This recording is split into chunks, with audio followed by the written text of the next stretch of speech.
श्री शिवाय नमस्तुभ्यम। दोस्तों, हर हर महादेव। दीपावली के अगले दिन यानी कि आज हर जगह गोवर्धन पूजन की जा रही है। इसमें भगवान कृष्ण गोवर्धन पर्वत और गायों की पूजा का विधान है। यही नहीं, इस दिन 56 या 108 तरह के पकवान बनाकर श्री कृष्ण को उनका भोग लगाया जाता है। इन पकवानों को अन्नकूट कहा जाता है। दोस्तों, मान्यता यह है कि ब्रजवासियों की रक्षा के लिए भगवान श्री कृष्ण ने अपनी दिव्य शक्ति से विशाल गोवर्धन पर्वत को छोटी उंगली पर उठाकर हजारों जीव जंतुओं और मनुष्य के जीवन को देवराज इंद्र के कोप से बचाया था। यानी भगवान कृष्ण ने देवराज के घमंड को चूर चूर करके गोवर्धन पर्वत की पूजन की थी। इस दिन से ही गोवर्धन पूजन की शुरुआत की गई है। इसे अन्नकूट पर्व भी कहा जाता है।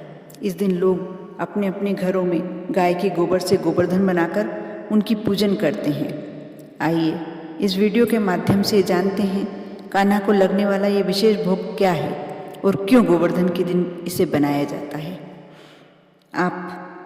अन्नकूट के पर्व पर तरह तरह के पकवान बनाए जाते हैं। पकवानों से भगवान की पूजन का विधान है। अन्नकूट यानी कि अन्न का समूह। श्रद्धालु तरह तरह की मिठाइयाँ और पकवानों से भगवान श्री कृष्ण को भोग लगाकर उनकी पूजन करते हैं। गोवर्धन पूजन के दिन बनने वाले अन्नकूट में कई तरह की सब्जियां एक साथ मिलाकर मिली जुली सब्जी और कड़ी चावल पुड़ी आदि बनाई जाती है।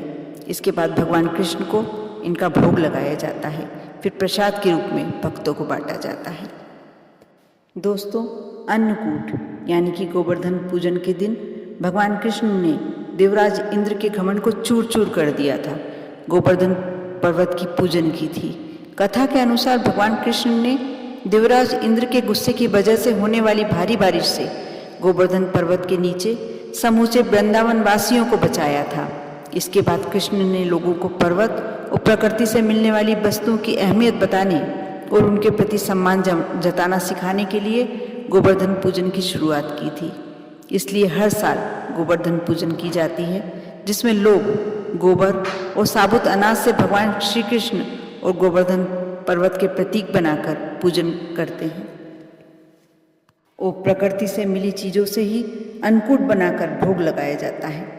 दोस्तों, अन्नकूट का पर्व गोवर्धन की पूजन हमारे लिए बहुत महत्वपूर्ण होती है। सनातन धर्म के लोगों के लिए गोवर्धन पूजन अत्यंत महत्वपूर्ण त्योहारों में से एक होता है, क्योंकि इस दिन गाय माता की पूजन की जाती है। साथ ही कई अन्य जगहों पर यह पूजन परिवार की सुख समृद्धि और अच्छी सेहत की उद्देश्य की जाती है। आप जो भी मनोकामना गोवर्धन के लिए बनाकर करते हैं वह आपकी पूरी होती है। पूजा में कान्हा का अच्छे से साज श्रृंगार करके शुभ मुहूर्त देख के उनकी पूजन आराधना करने का महत्व होता है। कान्हा के समक्ष अपनी जब आप मनोकामनाएं बोलते हैं, उनकी अर्जी लगाते हैं, तो वह अवश्य पूरी होती है।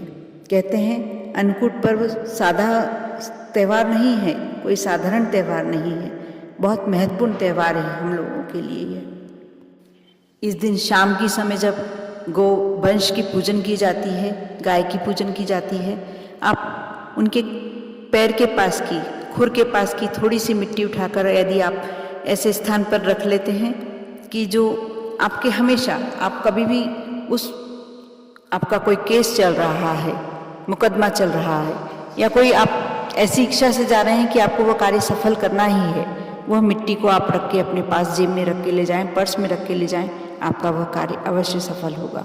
या यदि आपके घर में वह मिट्टी रखी हुई है, वैसे भी आपके लिए पूरे घर में सकारात्मक ऊर्जा फैलती है। उस मिट्टी से उसका तिलक करेंगे आप तो आपको मोक्ष की प्राप्ति होगी। आप गोवर्धन पूजन का इस वीडियो के माध्यम से महत्व जान ही गए होंगे। आप आज के दिन आपको अवश्य यह सुनना चाहिए, क्योंकि यह हमारे लिए बहुत महत्वपूर्ण दिन है, पूजन का बहुत विशेष दिन है। आप अवश्य यह पूजन आज श्रद्धा के साथ, विश्वास के साथ करें। आप पर और आपके पूरे परिवार पर माँ लक्ष्मी की कृपा बनी रहे, श्री कृष्ण की कृपा बनी रहे। श्री कृष्ण आप पर कृपा हमेशा करें। जय श्री कृष्ण।